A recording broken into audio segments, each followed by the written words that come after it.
bonsoir à tous et bienvenue sur la capsule manga, la chaîne qui aime et partage la culture manga au travers de l'actu ou à travers des auteurs. Je suis Julien Oudarjuju au choix et ce soir c'est la capsule manga show. Vous connaissez le programme, des news, le marathon Senseiya, des lectures, plein de choses super sympathiques.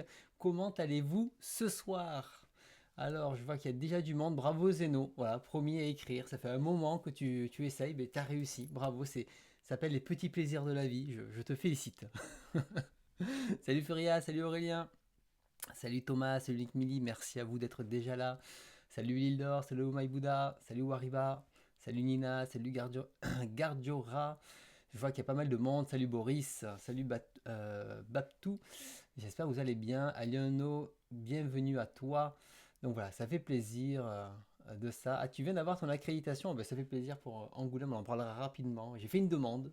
Pour l'instant, j'ai pas eu de réponse, on verra. Je l'ai fait la semaine dernière. Donc voilà. Salut Roud. J'espère que ça va bien. Eh bien, écoutez, de mon côté, ça va. Je me suis enfin remis de mon rhume là qui a duré mais presque 15 jours. Là, pendant 10 jours, il m'avait bien mis KO. Vous l'avez vu la dernière fois, là, je n'étais pas le plus en forme. Mais là, ça y est, c'est bon. On va dire c'est fini. On peut passer à autre chose. Salut, monsieur Mangas. J'espère que tu vas bien. Donc, non, ça va. Là, c'est cool. Ce soir, il y a un bon programme. Il y a pas mal de livres et tout, pas mal de critiques, donc il devrait y avoir un truc assez chargé. Et niveau news, je pensais que ça aurait été, c'était un peu light en début de mois, et puis finalement, ça s'est rempli, il y a pas mal de choses à voir, donc ça va être plutôt cool. Plutôt cool. Écoutez, je vous propose pour un petit peu là le échauffer, le temps que tout le monde arrive, tout ça, de parler un petit peu des news de la chaîne. Il n'y avait rien eu enfin il y a eu les émissions classiques, ça vous connaissez, mais surtout il y a eu donc deux interventions.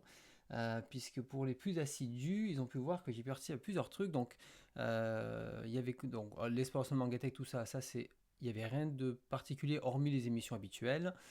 Par contre, j'avais pu faire un podcast avec Unviewer. Je vous en avais parlé déjà la dernière fois parce que ça sortait, donc j'en ai profité. Mais là, c'est début de mois, donc pour ceux qui suivent un tout petit peu l'actu de la chaîne, qui regardent ça ou même en replay, il y a 2h10 avec Unviewer où son concept, c'est de se poser des questions, on va dire, sur le manga ou sur la collection, sur nous, nos habitudes, peu importe, via des titres qu'on a ou qu'on n'a pas dans sa mangatech. Et voilà, il a fait le petit sommaire, tout ça, et pendant 2 heures, vous pouvez nous écouter. Et voilà, on refait le monde, on va dire, ensemble. Et c'était 2 heures très sympathiques.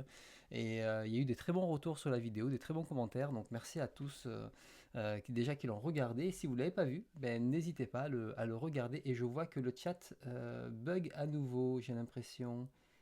Non, non, ça va. J'avais cru qu'il buguait. Ouais, la dernière fois, rappelez-vous, le chat il buguait et ça vient de Stream Element et je sais pas pourquoi. Mais non, pour l'instant, ça va. Si vous voyez le chat bugger, vous me le dites et je ferai comme la dernière fois. Donc voilà, donc n'hésitez pas à faire un petit commentaire ou un petit retour, peu importe, sur la plateforme que vous voulez. En tout cas, je remercie encore Alexis ça fait plaisir d'être invité et c'était très sympa. Et le deuxième, un peu plus long cette fois, c'est Badass qui avait proposé qu'on se réunisse à 5, voire même 6 du coup, puisque Authentique nous a rejoint en cours de soirée. Un petit live qu'il appelait un collégial foufoufou sur sa chaîne directement, où ben, on était, donc il y avait donc Ed Badass, Monsieur Mangas qui est là ce soir, Mangakam et Authentique qui nous rejoint un peu plus tard. Et chacun avait amené un petit sujet, puis on avait débattu autour, des jeux, il y avait plein de petites choses comme ça. Et franchement, c'était très sympa. Une bonne soirée qui a fini tard, très tard.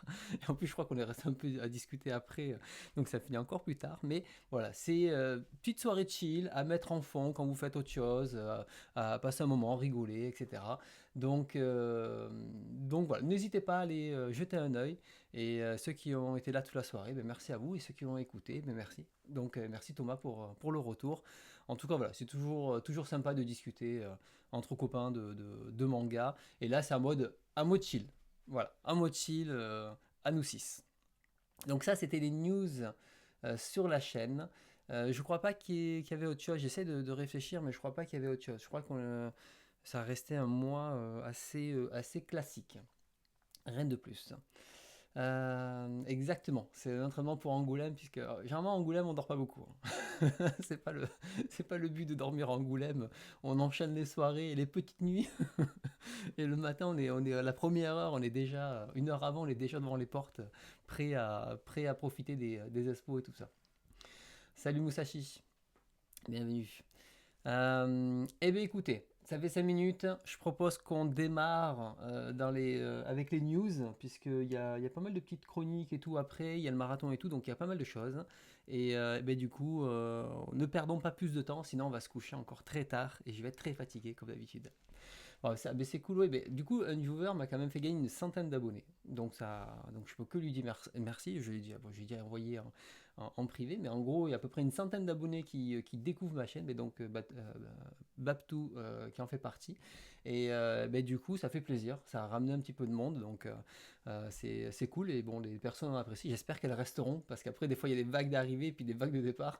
Donc on va voir un petit peu comment ça se passe, mais content que toi tu apprécies et en plus que tu sois là ce soir, donc n'hésite pas à commenter. Alors, pareil pour... Oui, oui, j'ai vu que tu t'étais abonné il n'y a pas longtemps, Alien No. Bientôt au niveau du chef. Ouais, je crois qu'il manque encore 6-0. Parce que vous savez que là, ma chaîne, elle arrive vers les 1700. Il y a 2 ans, j'étais à 2000, hein, avec la coupure. Donc, j'ai même pas réussi à retrouver au niveau d'avant. Et en plus, comme je n'ai à nouveau plus la monétisation, ça va être encore plus dur à monter, quoi. Mais bon, c'est pas très grave. C'est pas le but. Si je cherchais ça pour les abonnés, j'aurais arrêté depuis longtemps, vous le savez. Donc là, le but, c'est passer un bon moment ensemble. Allez, je propose qu'on commence pour de vrai. Et là, ouais, non, en fait, est-ce qu'il faut finir l'inscription complète avec l'identité, le machin et tout, et je préfère éviter les soucis, donc j'ai dit hop, c'est bon, j'arrête là. Je monétisais pas pour l'argent parce qu'on gagne rien, mais plutôt pour la visibilité. J'ai dit ben c'est pas grave. Voilà, voilà. Ouais, quelle coupure, Boris, n'est-ce pas? Allez, on commence. Première news, on va commencer par les annonces intéressantes qui ont été faites donc le mois dernier, donc au mois d'octobre. Donc bien sûr, comme d'habitude, il n'y a pas toutes les annonces, hein, c'est uniquement les annonces qui, en tout cas, m'ont attiré, qui méritent en tout cas peut-être de suivre ou voire d'acheter si c'est vraiment très intéressant. Et la première, clairement, ça va être un achat direct. C'est l'arrivée de Star Red, le fameux manga de Moto Hagio, qui donc rejoint la collection Héritage. Donc ils ont déjà annoncé pas mal de choses, puisqu'ils avaient annoncé le cœur de Thomas, qui arrivera plus tard. Ils ont annoncé donc 1 Million Days et une billion, je sais pas quoi là. Ah mais là, c'est la 10 billion Days and 100 Billion Nights qui est ici. Et là maintenant le fameux Star Red. Donc je suis très content de découvrir ces histoires. En plus souvent c'est des histoires assez courtes voilà, 3 volumes, donc c'est potentiellement ça sortira soit dans un one shot, soit deux. J'ai pas vérifié le format qu'ils allaient sortir. Ça c'est pas très grave, et voilà, ça reste des séries assez courtes. On s'engage pas sur 40 tomes, donc ça c'est bien. Donc première, là, je sais pas s'il y en a qui vont acheter Suivre Moto Hagio. Comme je disais, hein,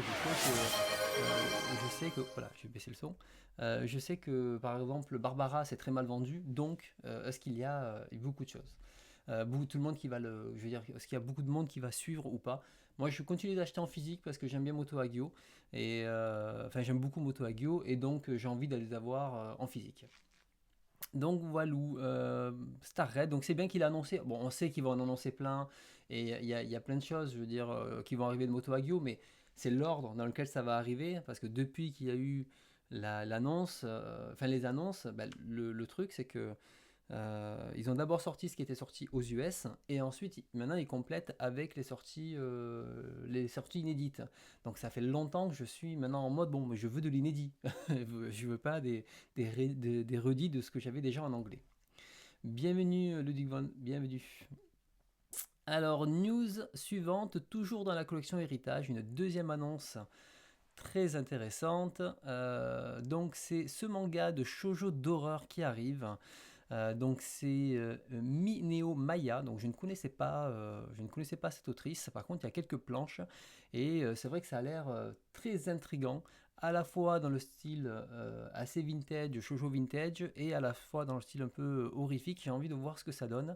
Donc ça, pareil, ça fera partie de mes achats, et rien que pour soutenir l'initiative. Voilà. Et c'est la même autrice que Patalilo. Patalilo, on avait eu une version en 8 volumes chez J'ai lu à l'époque, mais je crois que c'était une version résumée ou une anthologie qui n'était pas complète en plus, mais bon, c'est pas très grave. À l'époque, je ne l'avais pas acheté, mais Patalilo fait plus de 104 volumes, donc plus d'une centaine de volumes, c'est énorme. Donc là, c'est des histoires courtes. Et comme c'est une anthologie, voilà, on ne prend pas trop de risques à essayer ce genre de titre. Il y aura 2 volumes, comme ils indiquent. Donc voilà, ça c'est les 2 annonces de Hakata sur la série, la collection Héritage. Ensuite, j'avais noté ce titre. J'avais noté ce titre qui était donc Atelier Akatombo, qui va éditer Là-bas et plus loin. Alors je ne connais pas, je vous avouerai. Là, c'est plutôt la curiosité de me dire, bon, qu'est-ce que ça va donner. Alors on voit que c'est un livre assez court, il fait 112 pages. Comme d'habitude, il n'y a pas d'image, il n'y a rien. Tout ce qu'on sait, c'est que ce sera voilà, des histoires courtes uniquement et sans dialogue, très souvent. Voilà, c'est ce qu'ils disent. Euh, et voilà. Quelques questions pour savoir si c'est un bug définitif. Tu parles de quoi, Nina? Parce que là, moi, tout fonctionne de mon côté. Euh, donc voilà, donc c'est plus pour vous dire à suivre. Je ne sais pas ce que ça vaut, mais ça sort un petit peu des sentiers battus. Et c'est ça qui est intéressant c'est ça qui est intéressant généralement dans ces titres, de ne pas hésiter à acheter parce qu'on peut avoir de très très bonnes surprises dedans. Hop, je regarde ton message, Nina, m'inquiète parce que je me dis tout fonctionne en tout cas, tout a l'air de fonctionner de mon côté. Hop, le chat et tout. Alors, je continue. En attendant, dans les annonces autres, il y avait celui-ci, c'est-à-dire... Non, très bien, tout fonctionne, donc c'est d'être chez Nina. C'est pas... Donc du coup, il faudra qu'elle résout le problème chez elle. Une nouvelle annonce, Les Chats d'Ultar, prochaine adaptation de Lovecraft. Donc c'est un one-shot le 23 janvier, donc je ne connais pas du tout ce titre. Alors après, je n'étais pas très calé en Lovecraft, hein, je ne vais pas le cacher. Et je découvre l'univers de Lovecraft plus en détail avec les versions de Gutanabe. J'ai lu quelques nouvelles de Lovecraft, mais c'est vrai que la lecture, elle n'est pas hyper plaisante. Donc du coup, je préfère me contenter des versions manga finalement, que je trouve très bien. Et Les Chats d'Ultar, je vais l'acheter pour la collection parce que le dernier Dunwich m'a beaucoup plu. Et comme j'avais déjà pu le chroniquer, hein, vous avez la chronique déjà en ligne. Hein. Et, euh, et donc, je vais le faire pour la collection, mais j'avoue que plus ça va et moins j'aime cette édition en fait. Dans le sens où, ouais, ça fait joli, mais en fait, elle est tellement rigide que ça gâche toutes les doubles pages. Et comme j'avais dit, Dunwich, j'avais été vraiment gâché par l'édition physique. Et j'étais un peu déçu. Donc, du coup, je vais la prendre pour la collecte. Mais là, au bout d'un moment, si c'est que ça, je crois qu'il reste plus grand chose. On est à jour, hein, je crois, avec le truc de Gutanabe. Mais au bout d'un moment, ça va commencer à me gaver de ne pas apprécier ma lecture en physique, quoi. Donc voilà, donc ça, j'achèterai. On verra ce que ça donne. Ça arrive le 23 janvier, au moment d'Angoulême. Donc c'est toujours pareil, quand un livre sort à Angoulême, on se pose toujours la question de est-ce que il y aura quelque chose avec l'auteur ou pas. C'est pas le seul, hein, puisqu'il y a aussi l'édition KO de Doro et Doro. Il y en avait plein, au moment on les avait listés, il y en avait au moins 5 ou 6. Donc il y a toujours le point d'interrogation, est-ce qu'il y a quelque chose de prévu pour Angoulême avec lui ou pas. Ouais, donc toi finalement, tu as tout relu sur ta tablette, ouais. Ouais, mais c'est beaucoup mieux sur la tablette d'Anwich, hein, clairement. Clairement. Ça serait bien hein, qu'il y ait une expo Guzanabe. Hein. Et en plus, moi j'ai vu les planches à Paris, au centre Pompidou, et il fait tout à la main. Et elles sont incroyables, les planches. Vraiment incroyables. Donc ça vaudrait le coup. Donc on croise les doigts, croisons les doigts, en espérant qu'il y ait quelque chose. Après, s'il y a un truc Q à Samia avec Doro et Doro et Deidar, que je dis pas non plus, hein. Clairement. Alors, pas mal d'actu autour de Junji Ito. Donc, Junji Ito, Manketsu a annoncé son planning en 2025. Et donc, ils ont annoncé donc Décapité, un récit d'histoire courte. Alors, Morolian précisait que ce Décapité-là ne correspondait pas au Décapité qui était sorti chez Delcourt Tonkam. D'accord. Donc, comme ça ne correspond pas, ça sera vraiment autre chose. Après, il y a aussi Dans l'ombre, donc un recueil d'histoires. Et le reste, ça va être notamment l'ouvrage La méthode Junji Ito. C'est une autobiographie, donc ça va vraiment être plus réservé là aux fans. Il y a un artbook, donc je connais pas le contenu, mais en tout cas la couverture est super jolie, elle est toute brillante et tout. Alors comme d'hab, ils font des news, il n'y a aucune image, ça c'est un peu embêtant. Et après, un recueil de nouvelles et un autre recueil de nouvelles. Donc il y a trois qui se présentent sous la forme de roman et un roman. Donc en fait, il y a surtout trois annonces décapitées dans l'ombre et froid glacial au niveau des titres qui va sortir. Et après, il y a un artbook et un roman et une autobiographie. Donc c'est quand même assez intéressant. Mangetsu creuse justement toute la partie, comment dire, tout l'univers de Junji Ito, les produits dérivés qui commencent à se faire. Donc les fans là vont être au taquet dessus. Et c'est, comment dire, moi je trouve ça bien. Je trouve ça bien parce que ça donne du contenu supplémentaire. À voir si l'autobiographie est intéressante ou pas. Junji Ito, comme il a un côté très, comment dire, dans le sens où c'est pas lui qui va essayer de choquer ou il a un parler très lisse, je trouve, très gentil, mais du coup un peu lisse. Bah, du coup, je sais pas si l'autobiographie sera vraiment pertinente. J'ai l'impression qu'il va plus faire des compliments et dire c'est pas moi que. Donc si c'est pour lire ça pendant 200 pages, je me dis c'est peut-être pas hyper intéressant. Donc j'attendrai des retours sur la biographie. Par contre, l'artbook, je me dis ça peut être pas mal ça. Ça peut être très très sympa. C'est le deuxième artbook qu'ils publieront du coup. Et ça peut être très bien. Le premier, je l'avais déjà acheté en anglais à l'époque. C'est arrivé trop tard. Mais celui-ci, pourquoi pas. Sinon, une autre annonce, c'est celle-ci. Alors, celle-ci, c'est donc enfin Kiyun annonce des nouvelles séries donc, de l'autrice de Beastar, donc Palu Itagaki. Et là, et ça, alors, ça a l'air assez déjanté, revisite du Père Noël.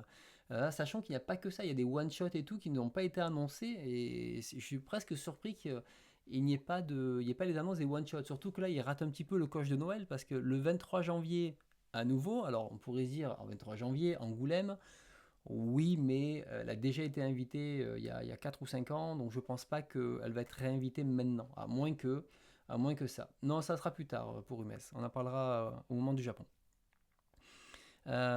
Et donc ça, en tout cas, c'est intriguant parce que j'ai pu lire, alors je sais plus comment ça s'appelle, Drip Drip en anglais, je crois, et c'est clairement une autre ambiance que Beastar. Hein. C'est beaucoup plus adulte, assez cru, et c'est vraiment pour un public mature.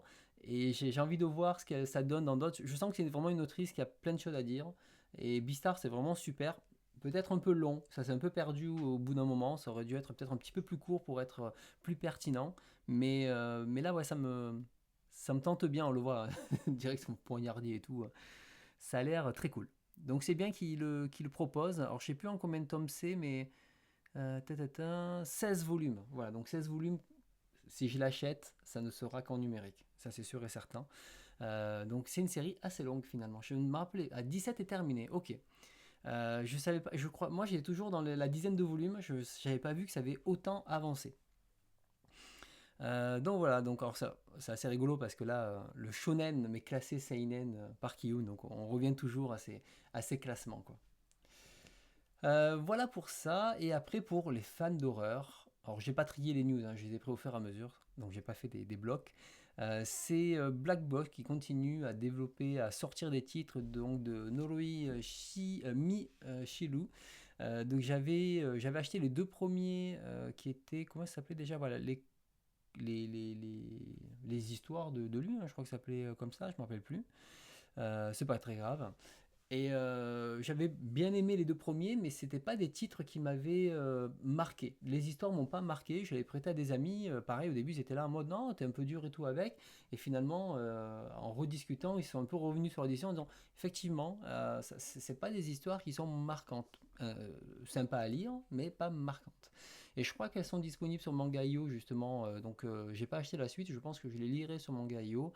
Et après, je suis pas spécialement intéressé pour découvrir d'autres titres si déjà les histoires courtes m'ont moins convaincu. Mais pour les fans d'horreur, c'est toujours bon à savoir qu'il y aura 3 nouveaux titres de l'auteur qui sortira. S'ils sont sur Mangayo, je les lirai. Et peut-être que ça me donnera l'envie d'acheter la version physique. Voilà pour les annonces de ce mois-ci. Il y avait d'autres titres que j'aurais pu parler. Je crois qu'il y avait Animal Human chez Mangetsu, qui potentiellement ça pourrait être sympa. Ou il y avait un titre chez Les Arts Noirs là, qui était donc Kirio Fan Club. Mais c'est moins des titres que je recherche. Je me dis, c'est pour ça que je ne les ai pas spécialement mis en avant. Voilà pour les annonces. Donc il y a quand même des annonces sympas. Il y a pas mal de trucs qui sont cool entre les Hagyo, le Hakatombo et le Kiun. Là, ça, je sais déjà que je vais aller dessus. Et le reste, ça sera plus à suivre ou en numérique. Maintenant, je vous propose qu'on passe aux actus autour du manga, plus côté éditeur, événements, etc. Alors on y va. Ben, le premier, une news qui avait été attendue, enfin, dans le sens où, comme chaque fin d'année, on attend les annonces d'Angoulême. Et la première annonce d'Angoulême, c'est une expo dédiée à Vinland Saga, donc à Makoto Yukimura, sera présente. Donc une expo immersive, un peu à la Chainsaw Man comme ils avaient pu faire, puisque là c'était vraiment, en termes d'immersion, ils avaient fait un truc incroyable. Et ça sera centré sur l'épopée de Thorfinn. Donc ça, c'est important. Et il le précise bien, ce n'est pas sur l'ensemble des œuvres de l'auteur. Et c'est vrai que l'année dernière, quand on avait fait celle de l'habitant de l'infini, c'est vrai qu'on avait tous été un petit peu déçus malgré tout qu'il n'y ait pas les autres titres de l'auteur, puisque l'auteur avait quand même une carrière assez riche, mais Angoulême a choisi de faire une, une, une expo thématique. Alors c'est pas plus mal, hein, c'est pas un souci. C'est dommage, ça limite un petit peu, mais je comprends qu'on puisse faire une expo thématique. Après, il y a peut-être aussi le côté, ben, il y a un éditeur qui a aussi sponsorisé, c'est possible aussi. Enfin, je sais pas, je connais pas les coulisses, hein, je j'ai pas du tout de contact pour ça. Dans tous les cas, là ils disent voilà, c'est Fausto Fasulo, donc il sera le commissaire de l'exposition. Et donc je pense là c'est plus une décision d'Angoulême. Moi j'ai hâte de voir parce que Vinland Saga c'est une série que je suis depuis très longtemps. En plus là la fin a été annoncée, je l'ai pas mis en news mais la fin a été annoncée. Donc ça c'est plutôt cool. Donc on va enfin pouvoir découvrir la fin de Vinland Saga. J'attendais depuis le volume 20 de ne pas lire la suite pour voir il a entamé un nouvel arc ou s'il s'arrêtait là. Et je voulais vraiment faire un avis sur le dernier arc, donc je pourrais enfin me relire la série intégralement et redécouvrir tous les arcs. Et donc voilà, donc plutôt cool, très bonne. Moi je suis content de voir les planches, surtout qu'il a des très très beaux dessins, il a fait des trucs assez incroyables. J'espère juste, je ne sais pas si c'est du numérique ou pas, ou une partie en numérique. J'espère juste que ça sera surtout des planches originales. Ça pourrait arriver à Chainsaw Man, par exemple, il y avait que du numérique. C'était pas, la reproduction n'était pas terrible, c'était tout ramé. Il y avait du moirage, je veux dire, de partout. Si c'est ça, en tout cas, j'espère ils auront compensé cette petite erreur. La deuxième annonce, c'est hop ici, c'est donc l'atelier des sorciers qui va avoir une annonce donc dédiée. Alors je sais plus où elle est exactement, mais l'atelier sorcier donc c'est une autrice qui a un trait quand même assez incroyable, qui est aussi illustratrice. J'avais pu lire les 6 ou 7 premiers mangas de l'atelier des sorciers. Et en soi, le manga est très bien. Juste, je trouve que c'est un peu lent à avancer. C'est plus pour un public peut-être un peu plus jeune. Les dessins étaient incroyables. Et finalement, c'était plus le dessin qui me faisait lire que vraiment l'histoire. Il y a quand même une belle qualité. Et rien que visuellement, c'est vrai que c'est une artiste qui vaut le coup d'être vue. Et je pense qu'aussi c'est pour ramener peut-être un public peut-être un peu plus jeune qui lit l'Atelier des sorciers, et c'est très bien joué de la part d'Angoulême de ce côté-là, parce qu'il faut aussi renouveler le public. Voilà, donc moi je vais me régaler à regarder les planches pour ce que c'est, dans le sens où ben, des beaux dessins, et voir comment elle dessine tout ça sur des planches originales. Il n'y a pas eu d'autres annonces encore, c'est-à-dire que là, la billetterie est ouverte, mais la grande exposition au musée n'a pas été annoncée. Donc on ne sait pas si ça sera un auteur récent, un auteur patrimonial, un auteur où on doit faire une mise en avant, alors je dis un ou une autrice, hein, une mise en avant. Est-ce que ça sera du manga au musée? Peut-être pas, hein. Peut-être que, rappelez-vous, hein, Angoulême là à 51 ans ou 52 ans, pendant 45 ans, c'est resté de la BD, hein. Donc, il pourrait revenir à de la BD, hein, c'est possible. Alors, je pense pas parce qu'en ce moment, le manga est ça. Le manga est, comment dire, est en avant aujourd'hui. C'est lui qui a le plus de projecteurs, même si la BD se vend encore très très bien, hein, il faut pas l'oublier. Mais bon, je trouve ça un peu. Euh, je trouve ça bizarre que cette annonce-là n'a pas été faite. J'ai l'impression que c'est encore en discussion ou bon, voilà, ça serait bien qu'ils annoncent. Oui, ben, pareil, ils ont fait une thématique Atelier des sorciers. Alors là, je pense que je sais pas si c'est avec alors,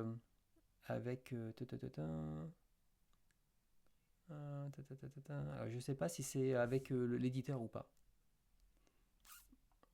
Voilà, bon, en tout cas, voilà. Et c'est pareil, ils n'ont pas annoncé aussi si. Alors, je sais que l'auteur de Vinland Saga se rend à Angoulême, mais ils n'ont pas annoncé s'il y aura des dédicaces. Et donc, l'artiste euh, du manga n'a pas été annoncé non plus comme présente au festival. Donc, wait and see, hein, comme on dit. On verra si la suite. Moi, ça ne m'empêchera pas d'admirer tout ça, de se faire plaisir et d'y aller. Donc voilà, moi c'est déjà réservé. Donc là, j'attends la réponse pour l'accréditation et après, si j'ai pas de réponse, je prendrai mes places et puis c'est fini. Et si même la troisième exposition, imaginons, est décevante, et bien j'en profiterai pour aller voir les expositions BD et profiter juste d'aller voir un peu les copains et tout ça. Alors, une autre expo, mais là c'est très localisé. C'est Manga et Sport, une exposition qui est à Reims. Alors, c'est du 4 novembre au 20 décembre. J'en parle puisque ça vient tout juste de commencer. Donc, ceux qui sont pas loin ou qui habitent là-bas, ben, n'hésitez pas à y aller puisqu'il y a quand même 200 planches. Donc, une belle exposition. Et on peut voir là un petit peu hop là, je sais pas si une meilleure image. Voilà, on voit un petit peu la sélection des 20 mangas. Et il y a quand même des mangas, il y a comment dire, il y a du Adachi, il y a du Free Fight, il y a du Matsumoto. Voilà, il y a quand même des auteurs assez incroyables, donc n'hésitez pas à y aller. Je n'ai pas plus à dire parce que c'est vrai que là, j'ai pas prévu d'aller à Reims pour cet événement, mais vous savez où vous pouvez y aller. Mais s'il va dans 2 semaines, ben voilà, tu peux t'arrêter là-bas et profiter. Je vais pas regarder si c'était gratuit ou payant, je te laisserai te renseigner. Mais voilà, t'as le site. Je vais partager la petite news comme ça. Hop là. Tu pourras. Voilà, tu n'auras pas besoin d'aller la chercher. Sinon, alors un changement à nouveau dans le paysage manga. C'est Vega Dupuis qui redevient Vega. Alors vous savez que Vega à la base était une boîte indépendante. Ensuite, Vega Dupuis a racheté Vega pour pouvoir avoir sa branche manga et ont été Vega Dupuis. Ensuite, il y a Kadokawa qui a racheté à 51% Vega Dupuis. Et là maintenant, ils ont refait, on va dire, un petit peu leur organigramme et compagnie. Et il y a la création de Vega SAS, qui donc partenariat stratégique entre Dupuis et l'acteur historique machin, hein, on s'en fout. Et bien du coup, ils ont créé des collections, la collection Vega classique, la collection Alpha que vous connaissez, et ensuite il y a K-Factory pour les webtoons et Lire qui doit être pour les light novels, si je me trompe pas. Voilà, c'est ça. Dédié aux light novels, c'est écrit ici. En soi, ça ne change rien. La seule chose, c'est que vous allez avoir des livres avec marqué Vega, Vega Dupuis, Vega. Voilà, c'est plutôt ça, hein, selon les séries. Donc, c'est pas méchant, c'est que sur le dos, là, et puis ils ont fait quand même des logos qui étaient très proches, voire identiques. Mais on sent que l'aventure Vega, il y a eu beaucoup de remous internes, beaucoup de réorganisation. Je pense que ça a été assez complexe en interne. Les employés doivent être. Ils doivent se dire, on ne sait pas à quel sens ça va être bouffé entre Dupuis, les Japonais, puis maintenant on refait tout. Bon, écoutez, c'est pas très grave. Tant que Vega sort des bonnes œuvres, ou qu'ils arrivent au moins de temps en temps à sortir une bonne œuvre, moi ça me va. La collection Alpha, les derniers titres m'ont plu, donc j'ai hâte de voir d'autres titres là-dessus. Et dans la collection Vega, ils ont sorti Gundam, donc c'est très bien, on va pas se plaindre. Alors on n'a pas parlé, ils n'ont pas parlé de Vega Shonen ou Vega Seinen, tout ça, je n'ai pas souvenir dans la news, Mais en tout cas, aujourd'hui, ils ont un nouveau site, Vega Dupuis, qui devient Vega Livre. Voilà. Dupuis tout seul, ça doit être le reste, les romans et compagnie, quoi. Et Vega Livre ne marche pas bien. Ah oui, ok, ça c'est les pubs. Hop là. Bon, c'est pas très grave. Voilà, donc maintenant sachez, vous ne verrez plus marqué Vega Dupuis. Bon, pour nous, ça ne changera pas grand-chose. Une autre annonce surprenante, c'est celle-ci. C'est Kana qui annonce Manga Isho, qui veut dire, si je me comprends bien, ensemble. En fait, c'est un magazine de prépublication européen. Et ça, c'est important de le noter. C'est-à-dire que à la fois, il y a Kana pour la France. Pour la Belgique, c'est pour la France et la Belgique. Pour l'Allemagne, c'est Manga Altraverse. Planeta Comics pour l'Espagne. Et Star Comics pour l'Italie. Et en fait, ils font un regroupement. Donc, alors, je ne sais pas si ils ont une sorte de maison mère qui est liée, ou c'est vraiment une organisation, je ne connais pas assez, mais ils vont faire une sorte, si je comprends bien, de magazine de prépublication un peu à la Shonen Jump, mais uniquement sur des mangas européens. Alors, c'est assez courageux, je trouve, dans le sens où déjà, toutes les tentatives qui ont été faites dans le passé pour faire du japonais n'a pas vraiment fonctionné.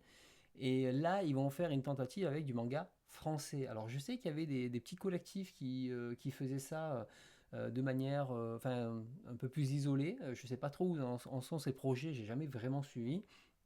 Mais là, c'est vraiment des gros éditeurs qui le font, puisque voilà, là, on a quand même des mastodontes dans chaque pays qui font ça. Et le titre, les bouquins seront vendus à 7 euros. Et le premier sera à 5 euros pour 300 pages. Donc même 7 euros pour 300 pages, c'est pas mal. Euh, Écoute, alors j'ai aucune idée du contenu et de qui. Je vois juste qu'il y a Renaud Lemaire, c'est le seul nom que je connais, parce que je suis pas très calé dessus. Et au niveau de la vidéo, voilà, je vous la mets, comme ça vous allez pouvoir voir vous-même. Elle est courte, elle dure 30 secondes. Bon, voilà, je connais pas le rythme, effectivement, j'ai pas regardé. C'est tous les 3 mois, c'est ça? Tu marques 3 mois Wariba. Hop là, je vais laisser tourner. Voilà, le magazine européen avec une petite frise au dos, comme on peut voir ici. Un petit numéro 1, donc s'il y en a qui veulent faire sa collection. Et ça a l'air de sortir en petit format par contre, hein. Je pense que c'est du petit format pour que ce soit rentable et que ça reste dans une collection. Donc 18 talents quand même, 18 personnes. Et après, ils n'ont pas spécialement parlé de la répartition dedans. Donc il y a 70 artistes issus de l'Europe entière. En tout cas, voilà, si vous voulez découvrir des nouveaux artistes ou des artistes confirmés européens, ça sera l'occasion. Une belle initiative. Alors la grosse news, attention, Naruto s'invite au parc Spirou en 2026. Quand même. J'ai des amis qui sont allés au Japon et qui ont amené leurs gamins au parc Naruto. Et pourquoi? Pourquoi faire? Et bientôt, ça sera juste à côté, en Provence. Et vous allez pouvoir kiffer Naruto. Alors, c'est quand même un mashup assez insolite, je trouve. Dans le sens où, alors, Spirou, c'est une mascotte pour les enfants. Moi, je suis toujours surpris par que Spirou a toujours autant de succès aujourd'hui. Parce que, moi, perso, à la limite, je connaissais le petit Spirou, mais Spirou, j'ai jamais suivi. C'est pas un personnage qui m'avait spécialement attiré, mais il y a toujours autant de BD. Il y a un parc qui marche apparemment très bien. Et là, il s'associe avec Naruto. Alors, je sais pas si c'est permanent ou si c'est un truc qui va être temporaire sur plusieurs années, aucune idée, mais c'est quand même 15 000 mètres carrés. Donc, il y a des chances que ce soit permanent. Voilà, alors le rapport entre les deux, je pense que c'est juste deux personnages pour la jeunesse et que Naruto ça fait venir les gens. Spirou en tout cas, c'est un parc qui a 25 attractions, voilà, qui a reçu 1,5 million de visiteurs depuis 2018. Donc ça attire du monde quand même, ça attire du monde. En 6 ans, c'est quand même pas mal quoi. Surtout que c'est pas à Paris, c'est pas comme Disney quoi.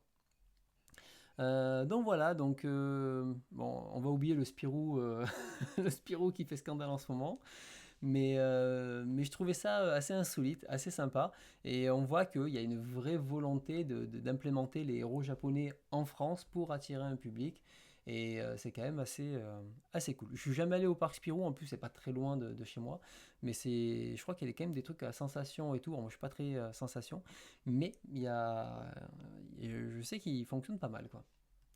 Voilà, exactement. Chainsaw Man au parc Astérix, et pourquoi pas, hein. Pourquoi pas. Alors ensuite, je vous laisserai vous renseigner sur le parc Spirou, hein. Je pense que là ça suffit, mais voilà, vous l'avez vu sur ma vignette, moi ça m'a fait rire d'inverser les deux, les deux personnages, et c'était assez drôle, surtout qu'ils prennent tous les deux la pause pour ça, donc c'était très drôle. Sinon, une autre news, alors je sais plus si c'est une news internationale ou pas. Ta, ta, ta, ta, ta. Alors c'est pas grave, on va le faire maintenant. C'est Crunchyroll qui lance une chaîne YouTube pour diffuser son contenu. Voilà, et c'est prévu en France en 2024. Donc c'est assez surprenant parce que Crunchyroll, qui a quand même comment dire, enfin une grande plateforme accessible, pas trop chère, et tout, se lance quand même sur YouTube, comme quoi YouTube est quand même un indispensable aujourd'hui, est un média qui est énormément utilisé au moins en tout cas par la jeunesse. Mais finalement, c'est pas idiot, c'est-à-dire on met des épisodes dessus, et ça peut faire venir des gens, et dans tous les cas, tu auras de la pub, tu auras un partenariat, tu auras plein de choses qui te permettra de rémunérer tout ça. Voilà, donc à surveiller. Ça arrivera fin d'année 2024, donc bientôt là, et à surveiller qu'est-ce qu'ils vont proposer dessus. Est-ce que ça sera une sorte de live avec comment dire, des épisodes qui tournent en permanent, ou est-ce que ça sera vraiment des playlists et tu pourras t'enchaîner les épisodes gratuitement entrecoupés de 40 000 pubs. À surveiller. Euh, une autre grosse news, c'est celle-ci. Honnêtement, j'y croyais pas trop, mais ça y est, ça arrive. Glénat a rejoint le catalogue Manga.io. Alors, vous savez que Manga.io, c'est un service sur lequel je suis abonné depuis le tout début. J'ai aucun partenariat avec eux, hein, hormis un code de parrainage comme tout le monde. Mais c'est une initiative que je soutiens depuis le début, puisque pour le prix d'un manga, on pourrait avoir des milliers de mangas à disposition et à lire sur son téléphone ou sa tablette. Donc c'est quand même hyper intéressant, surtout pour les séries où des fois on a juste envie de les lire et pas spécialement envie de les acheter. Et là, Glénat, qui avait lancé Glénat Max, qui avait fait plein de choses de son côté, j'étais même surpris qu'ils arrivent parce que je les voyais, ils utilisaient beaucoup Mangaio dans les salons, ils profitaient des services et tout. Et on sait que Glénat, c'est pas les enfants de cœur, le business c'est le business, et que ils peuvent tout à fait faire ça et puis faire une quenelle derrière en disant ah non, finalement on sort le truc. Alors ça n'empêche pas que Glénat demain là ils testent le service et ils sortent leur service dans 2 ans, hein. Ça n'empêche pas ça. Mais je trouve ça cool et que Glénat arrive, donc ça renforce encore plus la position de Mangaio avec un éditeur historique comme Glénat. Donc c'est très bien joué de la part de Mangaio. Et en plus, ils viennent avec des titres hyper sympas. Il y a Agin qui est vraiment hyper cool. Bon, on a Bleach qui reste emblématique. L'ère des cristaux, si vous n'avez pas lu l'ère des cristaux, ben, c'est l'occasion et franchement, il ne faut pas passer à côté. On a Parasite, un indispensable à lire. Et après, on a de la BD, du manga français. Et après, d'autres titres qui, moi, me donnent pas plus envie. Enfin, Black Cat, je l'avais lu à l'époque, hein, il y a longtemps. J'avais même vu l'animé et tout. Voilà, c'est pas le genre de titre, moi, qui me fait kiffer. Mais il y a quand même des titres intéressants. Tu vois, typiquement, Shangri-La Frontière, c'est pas un titre auquel j'y serais allé. Là, pourquoi pas découvrir le premier tome et me dire, bah allez, je vais lire, voir qu'est-ce que ça vaut, parce que je n'avais pas spécialement envie d'acheter ça. Donc, il y a déjà quand même des bons titres qui arrivent, rien que dans les mangas, la partie Japon. Donc, n'hésitez pas à y aller. Même Red Flower, j'en entendais beaucoup de bien. Ben, ça sera peut-être l'occasion de le lire. Donc, bonne nouvelle. Voilà. Si quelqu'un aujourd'hui me dit ouais, Mangayo, j'attends que ça se développe et tout, je sais pas ce qu'il faut, mais là, ça y est, hein, il y a tout ce qu'il faut en termes de. En tout cas, il y a bien assez pour rentabiliser son abonnement à 7 balles par mois. Alors après, ils ont sorti d'autres forfaits, tout ça, mais ça c'est une autre histoire. Ce qui m'intéresse surtout, c'est le catalogue. Et la dernière news qui est donc sur l'actu en France et Europe, C'est Teifu. Alors je vais pas aller plus loin dans les images, même si elles sont pas, comment dire, elles sont très soft. C'est Teifu Comics qui sont dans le shoujo érotique. Alors je ne savais pas que ça existait avec la collection Crispy Love. En tout cas, ils vont sortir 3-4 titres. Donc, avis aux amateurs de shoujo érotique. Alors, je ne sais pas si c'est une catégorie qui existe réellement au Japon ou pas.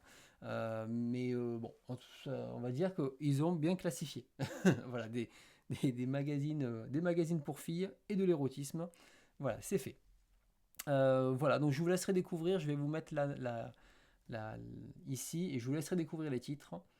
Je ne vais pas aller plus loin dans la news, mais comme c'est une collection qui se lance, j'aime bien le mentionner parce que ça peut intéresser des personnes. Voilà. Alors, maintenant, on va passer aux news internationales et les news Japon. Et la plus grosse news qu'on a appris il y a quelques jours, c'est celle-ci.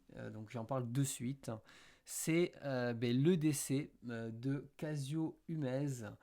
Alors oui, il fallait bien que ça arrive malheureusement. Donc j'ai été assez triste en entendant ça. Donc dès le matin, tu te réveilles, tu reçois un message. En fait, t'as vu, Umez est plus là. Oh mince. Ok. Et donc du coup, on t'entend très peu. Il faut que j'augmente le son. Ok, je vais monter un peu plus mon son. Voilà. Hop là. Là, dites-moi si c'est bon. Ouais, ça, il faut me le dire hein, pour le son, faut pas hésiter. C'est moi qui l'ai baissé peut-être une fois. Voilà, je pense que c'est mieux. Donc ouais, c'était la nouvelle était, enfin, il avait 88 ans, donc on se doutait bien qu'à un moment, je veux dire, ça allait arriver et on se doutait bien qu'à un moment, il y avait, comment dire, il n'allait plus être là. Alors, c'est toujours pareil, on se dit, vu l'énergie qu'il avait, il aurait pu vivre jusqu'à 100 ans et ça ne nous aurait pas surpris, mais finalement, il est mort d'un cancer de l'estomac, si j'ai bien compris. Et donc, il était malade depuis un petit moment. Et donc, voilà, il n'est plus là. Donc, un grand nom du manga qui disparaît aujourd'hui. Mangaka qui a eu une vie très, très, très riche. On ne peut pas dire que il n'a pas profité de sa vie. Je pense que c'est quand même quelqu'un qui est resté enfant, adolescent toute sa vie, qui en a profité jusqu'au bout. Moi, le plus bel hommage que je me dis, c'est que j'ai quand même fait 4 vidéos sur l'auteur qui retrace intégralement sa vie de sa naissance jusqu'à aujourd'hui. Et donc du coup, voilà, je suis content d'avoir pu faire ces vidéos du moment où il était encore vivant. Et donc je vous invite à aller voir ces vidéos si vous voulez connaître la vie de l'artiste. Et c'est le moment de découvrir ses œuvres si vous n'avez jamais fait le pas. Donc n'hésitez pas. Et donc oui, voilà, c'est ça, c'était le dernier projet qu'il a fait.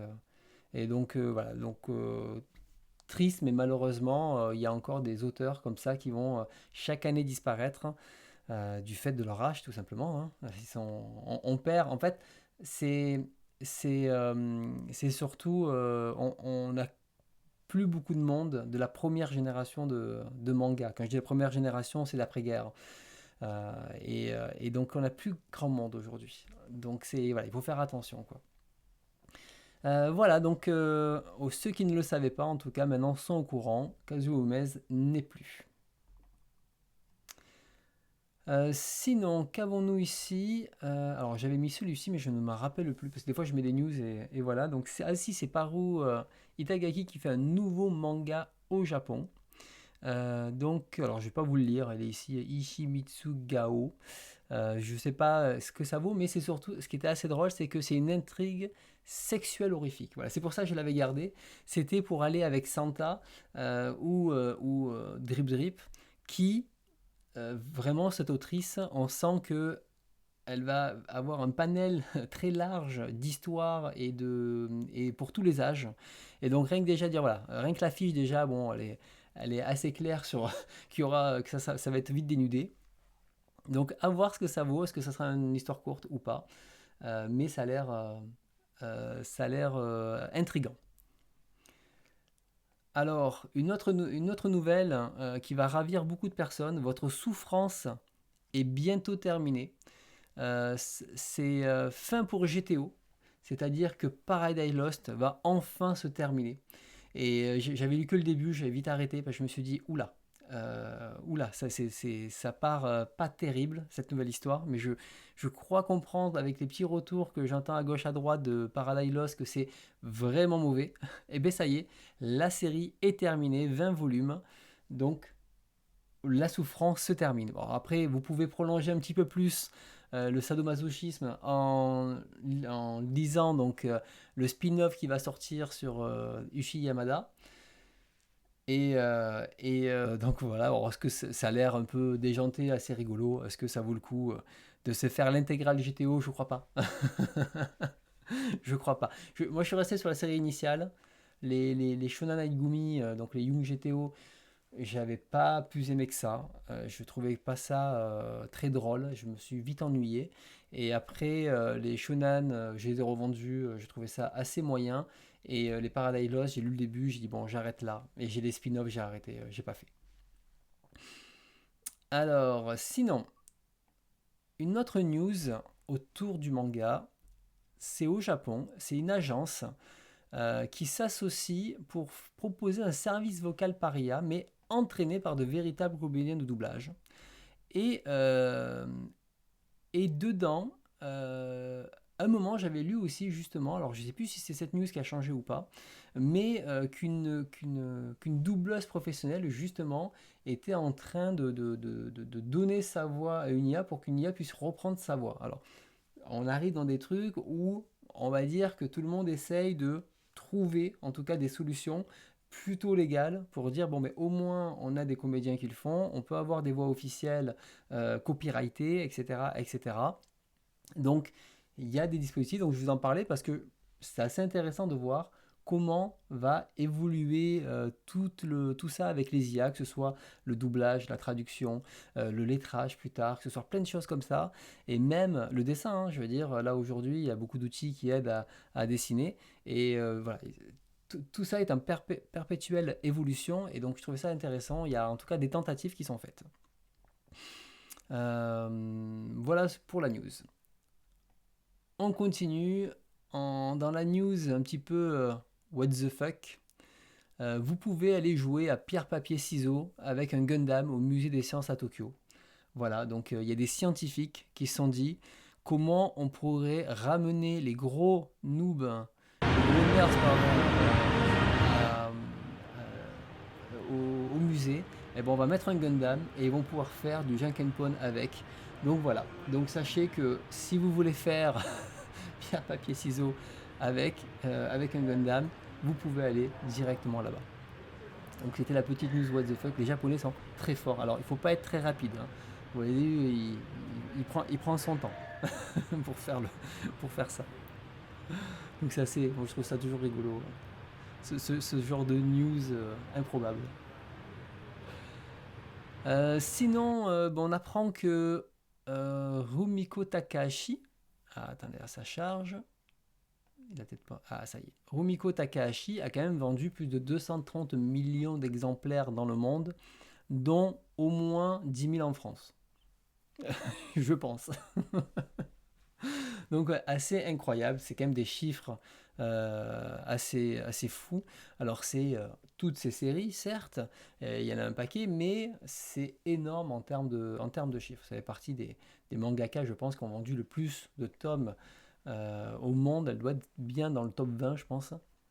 Donc c'est assez fou. Même top 20, non, peut-être même dans le top 5, je pense. Voilà, donc en tout cas, je pense que c'est la femme qui a vendu le plus de mangas au monde. Donc c'est assez fou. Donc moi j'ai envie de me lancer dans les autres séries de l'autrice, mais à chaque fois quand je vois le nombre de tomes, je me dis, j'ai envie de lire, je vais lire autre chose. C'est un peu ça le problème. Sinon, une autre news positive cette fois. On a toujours notre Tetsuya Shiba qui est là. Il faut en profiter. Il commence à se faire vieux. On le voit dans le journal d'une vie tranquille. Je veux dire, il continue à dessiner ses petites histoires avec ses petits tracas au quotidien. Mais c'est le premier mangaka à recevoir l'insigne de l'ordre de la culture. Et donc c'est une donc culture japonaise, donc c'est une reconnaissance qui est depuis 1937, et donc ce n'est pas rien. Donc c'est quand même une news importante, ça veut dire que même au Japon, qui est le pays du manga, les mecs n'ont jamais eu comment dire, n'ont jamais eu de titre prestigieux, et Shiba est le premier à l'avoir eu, et surtout il a eu vivant, hein, parce qu'on a tendance à mettre des récompenses une fois qu'ils sont plus là, mais c'est trop tard en fait, ils sont plus là. Donc, et là, il a 85 ans.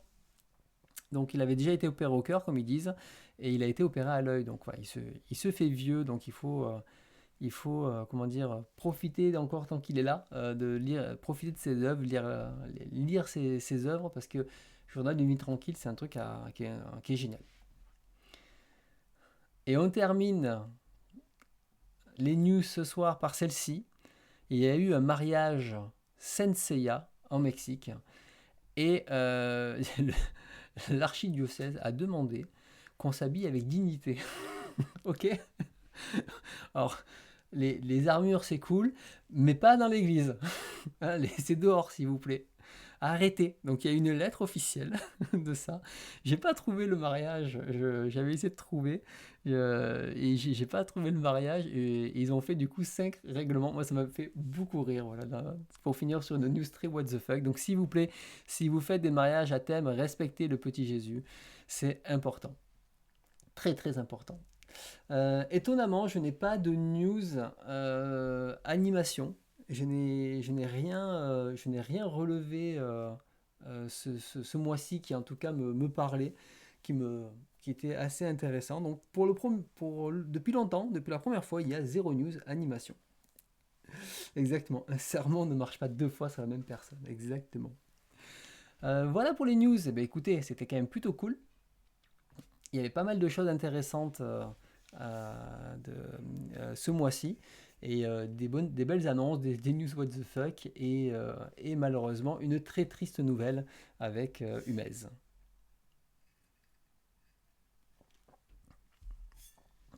Eh bien, je propose qu'on passe au marathon Senseiya, si ça vous va. Et c'est le dernier, hein. Ça y est, on arrive à la fin, hein.